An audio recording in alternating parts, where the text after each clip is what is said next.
Le déploiement de l'INS dans l'établissement s'est fait de manière progressive. L'INS a un impact direct sur la politique d'identité-vigilance de l'établissement. Donc, à ce titre, nous voulions être prudents afin d'en percevoir vraiment tout le périmètre avant de s'y lancer pleinement. Il a fallu par exemple faire évoluer notre politique d'identité-vigilance pour permettre l'intégration des caractères spéciaux dans les traits stricts de l'identité. La formation et la prise en main par les utilisateurs a été rapide. Et puis c'est l'accompagnement au quotidien qui permet vraiment de pérenniser la prise en main de l'outil.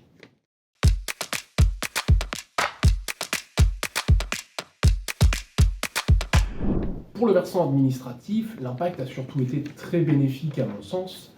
L'INS est un outil de certification et de contrôle des identités. C'est un outil dont nous n'aurions même pas espéré l'existence un jour. Ça permet d'assainir considérablement nos bases patients, puisqu'un doublon potentiel devient un doublon avéré, et on arrive enfin à le fusionner.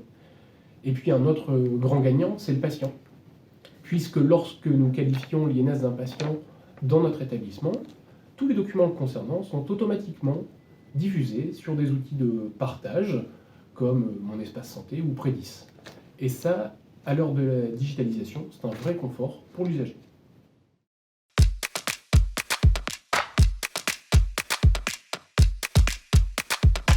Le principal facteur de réussite du déploiement de l'INS, c'est une bonne intégration de l'outil au système informatique.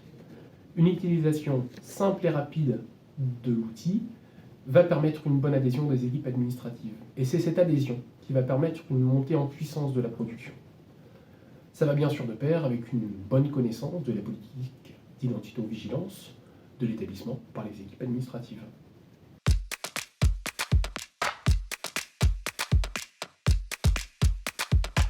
Au final, le déploiement d'INS n'est pas si complexe qu'on peut l'imaginer.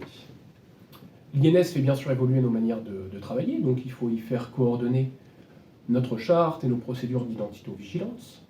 Les changements de procédure d'identité-vigilance sont assez rares pour être remarquables, et c'est cette veille documentaire qui va permettre justement d'intégrer l'INS durablement dans le processus administratif. Il faut également créer des règles de gestion pour les cas atypiques qui peuvent se présenter. S'agissant d'identité-vigilance, on est susceptible de se poser 10 000 questions. Et les risques sont réels en accueil. Des règles clairement définies vont permettre de limiter les interrogations et de sécuriser les soins.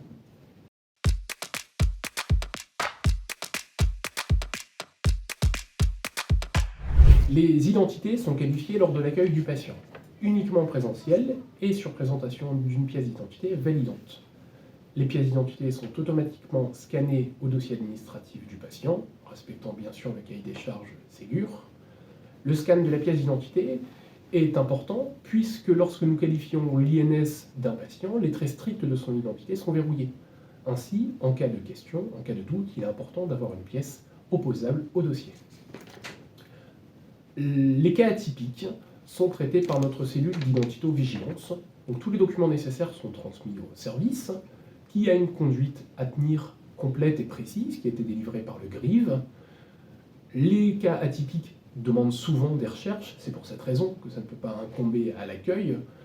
Sur la masse, nous constatons qu'il y a tout de même très peu de cas atypiques. Et dans ces cas atypiques, nous constatons également que c'est principalement au patient de faire lui-même les démarches auprès des organismes compétents.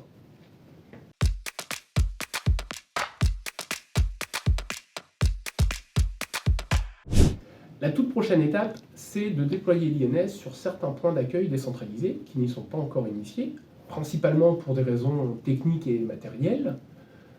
On réfléchit ensuite à intégrer l'INS sur certains documents papier à destination de partenaires extérieurs.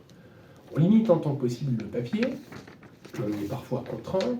L'objectif serait donc de sécuriser et de fiabiliser les échanges avec les partenaires extérieurs en permettant une lecture rapide et fiable de l'INS sur du papier. Et puis enfin, la dernière étape, c'est celle d'hier, d'aujourd'hui et de demain, qui est de continuer d'exploiter l'outil de l'INS et d'améliorer considérablement notre taux de qualification.